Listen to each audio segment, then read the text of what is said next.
Hey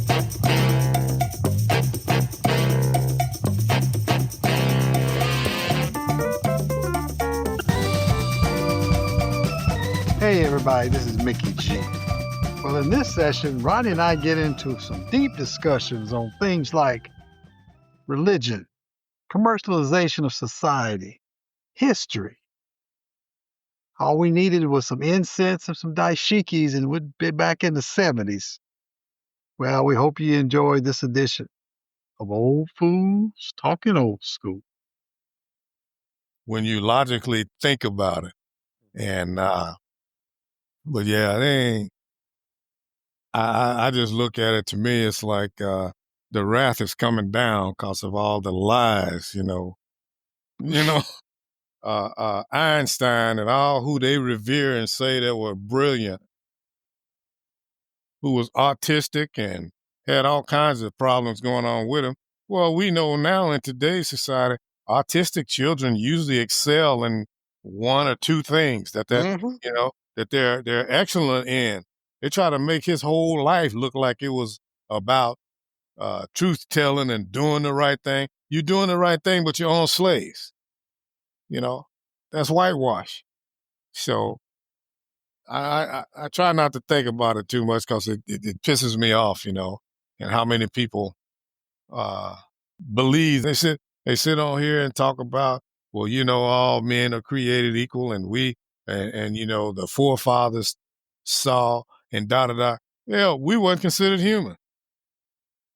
This was all for white folks.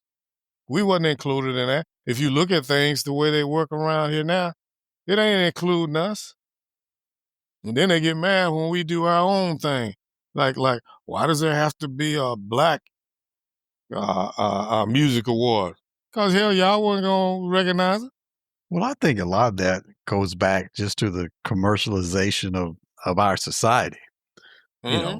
How many, when you've had, primarily white people being the source of the economy because they had the money, how many white people are going to buy, pictures of Jesus as a black man? How many white churches want to hang a picture in their chambers of Jesus as a black man? I think a lot of it goes back to the commercialization and thing, because they, white people have controlled the narrative for so many years because they had the power and the power was money, Oh yeah. And but I think more of that came later though, in that, well, it was always a part of it, even from back in the cotton days. I mean, you think about it, that's the only book that they would let us read without being lynched, which was the Bible. And that taught subservience, that taught that basically white is right. It was a doctrine is what it was. And once the North wanted to bring in the South, to bring in more people to build this United States more than what it was. But then that's when they were fighting about it. It was about the economics because cotton and slavery was what made the South. Mm-hmm. And so the commercialization, that's where it started. But the more, once these United States were united, so they say, then that's when the white boy takeover with electoral college, you had to be a landowner. Well, the only landowners could be was white. So right. It was a monopoly, and it was just a system geared to get rich. And then a lot of them northern banks, that's why I don't believe they were all for it, because a lot of them northern banks became rich off of the cotton that was harvested by slaves. So, I mean, there's just so much intertwined in there. And then, all these so-called historians, they got a slant on it too, man. If you just look at history right now, and if we're lucky enough to see how they're trying to portray it, you can see how they slanted it to their advantage anyway. So it's just frustrating for me. I was like, Yeah. And I think it's frustrating for a lot of people, especially when you think about, this is 2025, and I mean, just to go back, and I was listening to the OJ's. That wasn't serious. So they played the OJ's Love Train. I was listening to the words of that song, and I said that was back in 1972 or three, where Mm-hmm. they were talking about, we need to get together, people all over the world, and and get together and be as one and love each other, that kind of thing. And I'm thinking, here we are, what, 50 something years later, and Mm-hmm. probably in worse shape when it comes to togetherness and brotherly love throughout the world than we've ever been, you know. Yep. And I think that's part of, the commercialization of things, and the fact that, people put their own slant on politics and everything else. I mean, even you talk about reading the Bible, the Africans that came here were not Christians by any No. means. No. They were taught Christianity by the white people that was already here. So, To oppress them. if I teach you the Bible, first of all, you can't read. So Mm-hmm. most of the time, the way they were religious, had religion brought to them, was from the white people interpreting the Bible to Yeah. them. Because they couldn't read. So yeah, I mean, when you're the ones controlling the narrative, whether it's the reading of the word or interpreting what the word says and things of that nature, yeah, you can put your own slant on things. And For then, sure. uh, as as some of the freed slaves and all started to do their own religion, they started to incorporate more of the African traditions of, like the Baptist church with dancing and being, you know, being loud and praising and all that kind of stuff. There was a lot of the white churches that didn't approve of that. They didn't approve of that type of religious services and things of that nature.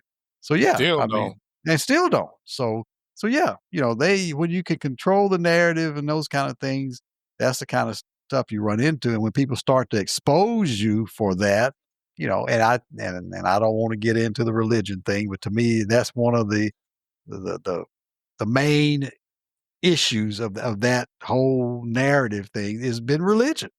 Oh yeah. It's just one of those things when you got people during the civil rights movement that was bombing churches and things and sitting up in church on that same day, you Talking know, about they Christians. yeah, and talking about they Christians, that can't be right, but Yeah. they set back and they let things go on, where if there was any group that should have been at the forefront of things during the civil rights movement, they know people were being mistreated. They know people were being Mm-hmm. discriminated, and they set back and let it happen. Oh yeah. So yeah, it's interesting. They had a thing on the radio station this morning that I don't know who it was that said, one of the female recording artists, I don't remember who it was, said, talking about she felt God was a woman, Hmm. and that there were some comments she made about how she felt that way, and they were asking people to call in and talk about it. And they said, well, there's passages in the Bible, and I know the Bible has been interpreted many times. So you can't say, well, just because it's in the Bible, that's the original text, if you will, where it talks about, uses the pronoun he, and things of that Mm-hmm. nature. Mm-hmm. And there was other people who called in and said that they don't think God is a he or she. They think God is a spirit, you know, Right. that Right. with spirituality, that it's not a he or a she. And of course, they got into the thing about, Mary and Jesus' birth and things of that nature and all. And I said, just to me, was just another example of how you get people on a topic and you're going to have difference of opinions on things. And that's what starts to divide people. Mm-hmm. That's what starts that division of people, because, I feel this way, and I feel like, because you have no right to tell me that I'm wrong. Right. And I really probably can't prove that you're wrong, you know. So yeah, it was interesting to hear how some of the people, where there was those old traditionalists, like, no, he's a man, he had a son and all. Yeah, that's, and talk about, the image of my father and stuff of that nature. He's got to be Mm-hmm. a man. And it was interesting to listen to some of the comments, but I think that's goes all the way back, as I keep saying, to the commercialization of everything, whether it's religion, uh, sports, whatever it may be. If you find an avenue that's going to bring in the money, you go for it, even though you know it may not be factually true. You know it may not have any basis anywhere. But if that's what's bringing the revenue in and all, that's what we're going to go with. Oh yeah, ain't no doubt about it. I mean, even things that I said in conversation like this is that the Quran has been the same since back when. Mm-hmm. The Bible has been, how many versions have it come out and how many different, you know, Church of England and this and that and all these other ones, it's almost as if they're adjusting it. So that's not God's word. They're adjusting it for their own uh, manipulation, Yeah. Yeah. to control people. Uh, why else were you sending out? It just makes me wonder where this control and where this thought process came from. But that's what your crusaders were about. You wanted to take your version out to these supposedly uncivilized people who's had a belief system that they've had for centuries. And that's what that was all about. The crusaders, just, Mm-hmm. uh, even hell, they were here in the United States. You got Jehovah's Witnesses coming to your door. Well, not so much anymore, but all of them used to come to the door. And it reminds me of that little thing I saw on Facebook one time where these Mormons were gonna educate these brothers they saw coming out of McDonald's, and come to find out they were a bunch of pastors, and this brother's school ass, they were standing there on them bikes just listening. Mm-hmm. they going, do you know who God? He said, boy, please, you your Bible was written by Harry Smith, and that was what in the 40s or something like that. Don't come talking to me about no stuff. Yes, Harry Smith is his name. Yeah, something.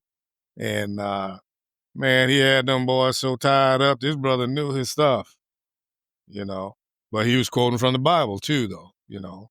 And that's just what we know. That's why I'm a firm believer, and I could be totally wrong. If I get to the gates and they told me I was wrong, I ain't nothing I can do about it. But I believe in God. Shortly after that, it ain't much I believe in, because I done heard too many different versions, and ain't nobody acting like God. They always hollering about being God-like, but ain't nobody trying to be God-like. You even got these evangelicals, that are bought and paid for, or got their own agenda, or they raping people of their money, and then my little experience, that was my first experience of even trying to get really into church. And that little idiot out there, he was just a narcissistic asshole, that I think he thought he was God or Jesus anyway. And it's just so many people that just can turn you off from it. That's why when I pray at night, I pray to God. I ain't studying none of these other caps around here. And I know I used to say that there's some good preachers out there, but that was back when I was young and naive. I didn't know nothing about it. But the longer I've lived, the more I wonder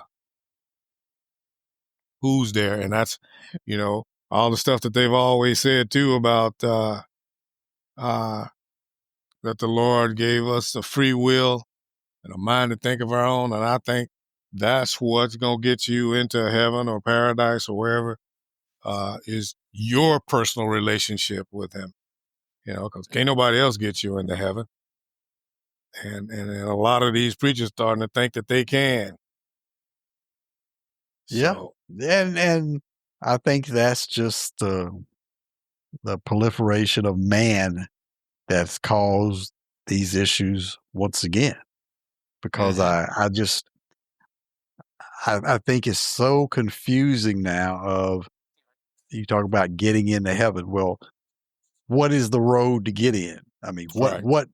because you hear so many different things, even to the point of, if there's one road to get in, why do we have so many different religions and non-denominational churches, I guess they are considered churches because of their IRS status and things of that nature.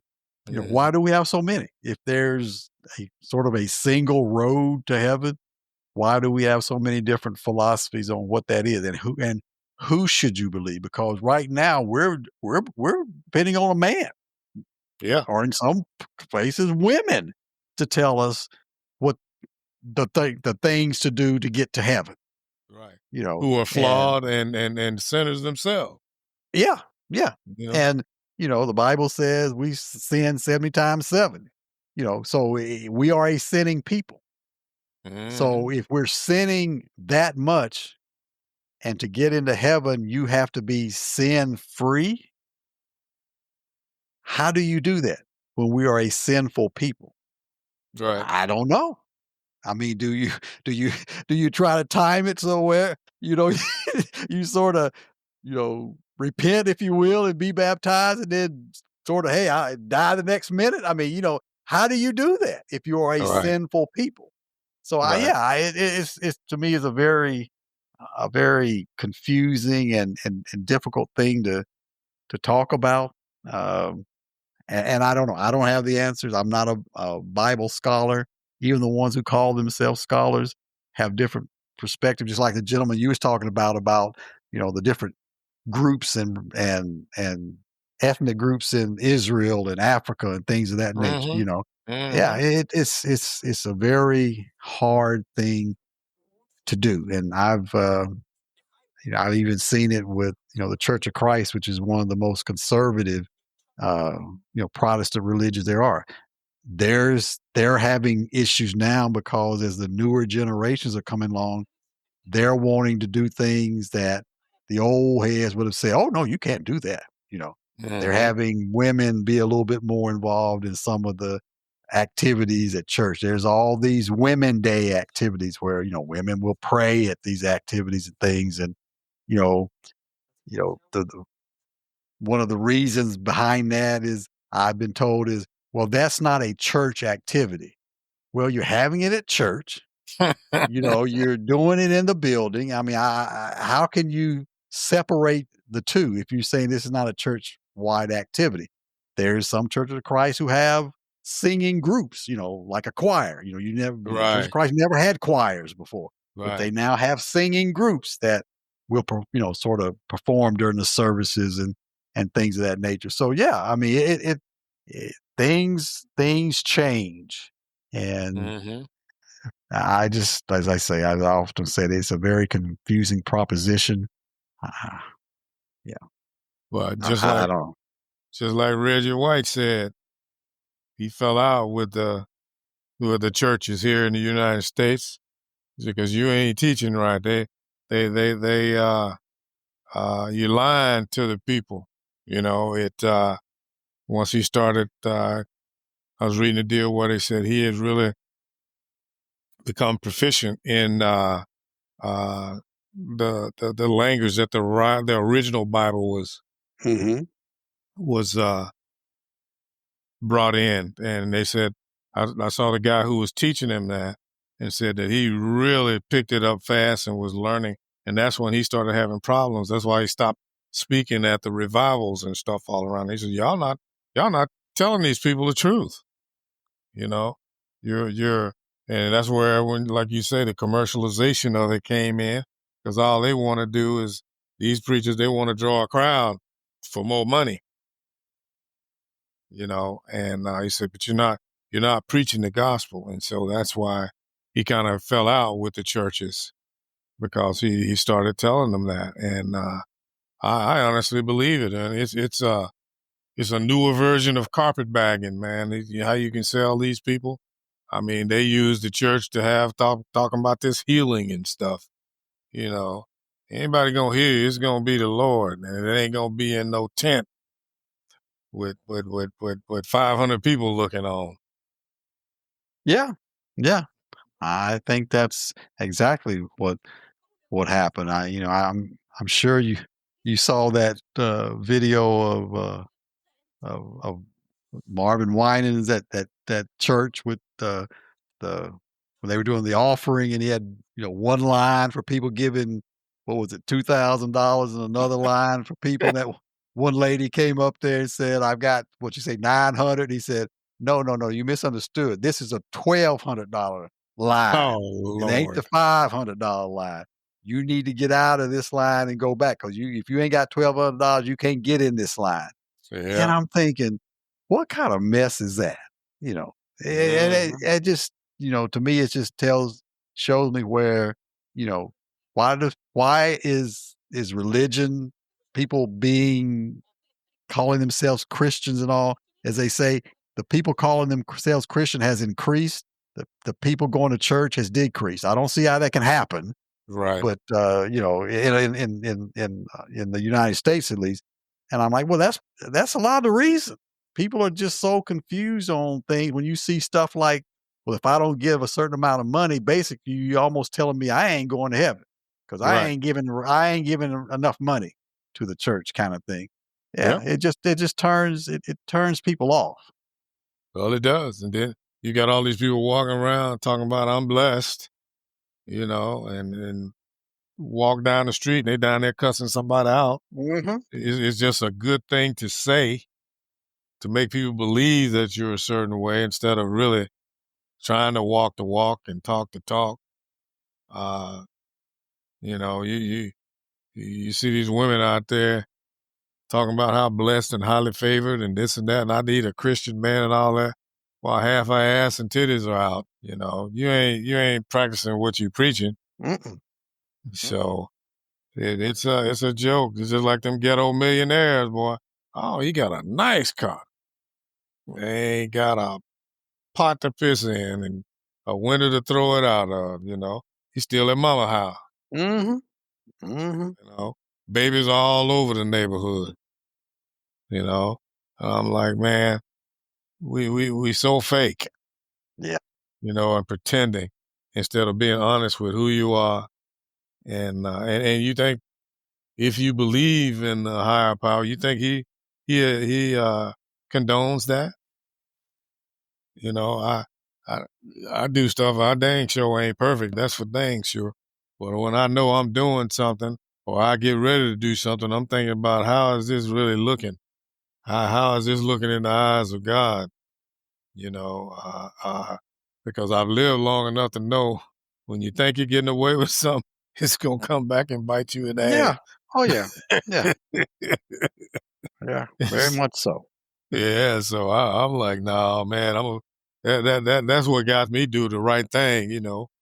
And so and like I said, I ain't perfect, but I damn sure I'm more perfect now than I ever been. Yeah, I try to do the same thing. I always try to ask myself, what's the right thing to do. You know, I don't try to preface with saying, well, what would God tell me to do, kind of thing.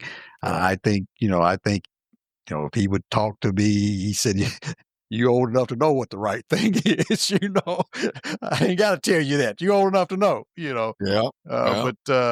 But yeah, I think sometimes it's just so, like I say, to me, it's just so commercialized with things. I mean, back in the day when every sports star you see, anytime they did anything, they would point up to the sky, and Mhm. now, like you say, everybody, how you doing? Blessed. I'm blessed. I'm blessed. I say, well, Mhm. yeah, we probably are blessed. I think there are people, if you define blessed, there's people who are not probably Christians at all that have had good things happen to them. So are they Mhm. blessed? Right. I think they are. I don't know if the Lord only blesses so-called good people. As they say, Mhm. good things happen to bad people a lot of time.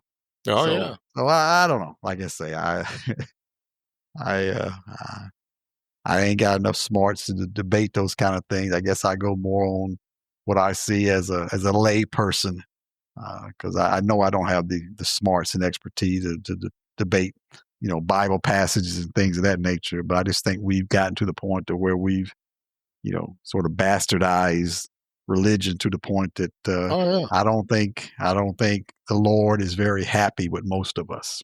Oh no, you got that right. Because I don't think so either. Because I mean, people are just, they say what they think people want to hear because it's going to put them in some kind of other light instead of being just real. I am who I am, and that's going to have to be good enough because I ain't finna start trying to pretend, especially religiously Hmm. and all that kind of thing, be something that I'm not, and Lord knows I'm not. I'm gonna be who He put me here to be, good or bad, and hope for the best. Yeah, I think that's all we can do. I Yeah, think that's all we can do. And then, when it comes to that point to where we do pass on, at that point it's out of our hands. yeah, It's out yeah. of our hands at that point. So That's for sure. And that's one other thing that gets me too, man. Is uh, people may talk about in terms of the wrath of God for how you're living or whatever, and then the next thing you hear is that He's a forgiving God, and then if he's forgiving God up until your last breath, that means ain't nobody going to hell. So which is it? that's what I was saying too about the sinning, Mhm. sinning 70 times seven and all that kind of thing. Yeah. Is it that last breath and where you are at that point? Is it what you've Mhm. done throughout your life? I mean, I sort of ask the same question, you know, Mhm. how does that work? And I've heard people say, I see all the things going on in the world, and I think it's just an indication that we're near the end of time. And I said, well, yeah, but people were saying that 70, 80, 90 years ago. Yes, All the indeed. stuff going on in the world. I think the Lord's about to come. The rapture is going to happen. And I'm like, well, yeah. I mean, at some point, that's supposed to happen. But there was things going on a long time ago, and people were saying the same thing. You Yes, know, sir. I remember hearing it as a kid because I was yeah, scared. I was like, oh yeah. man, you know, So, especially, let the sky be lit up at night, with some sun looking stuff, but it's dark as night. I'm like, oh, Jesus is coming. hmm I used to hear that all the time because it used to scare the hell out of me. yeah, I was the same way. I mean, when I would go to church, they talk about the world's gonna be destroyed by fire, and my idea of the world is the earth. And I would say to Hmm. myself, well, you know, talking about going to hell and hell's below and all that. I was like, why don't somebody just go down there and put the fire out, kind of thing? you know, then we want to worry about that. Being a kid and being naive, I'm like, well, if it's gonna be Yeah, destroyed by fire, well, let's just put that fire out, kind of yeah, thing. So yeah, yeah, it's funny how you think about things like that, but yeah, I don't know. I don't know. yeah. But I even think about it now with the way I mean, we're having floods, we're having wildfires, and hurricanes spawning tornadoes, all this destruction, and I was like, okay, I remember hearing that back in the days. So I'm like, yeah, well, yeah. But then again, they were having, volcanic eruptions back in the what, mhm, early AD time. right. So yeah, there's been destructions of different time all through our recorded history, at least, and who knows what was happening before our recorded history. Yeah, who knows what happened back in the days before recorded history. And today's history is being rewritten in some aspects to the point that you don't know what you can believe. Well, we move on. Hope you enjoyed this edition. Join us next time for Old Fools Talking Old School. Until then, this is Mickey G. Hey.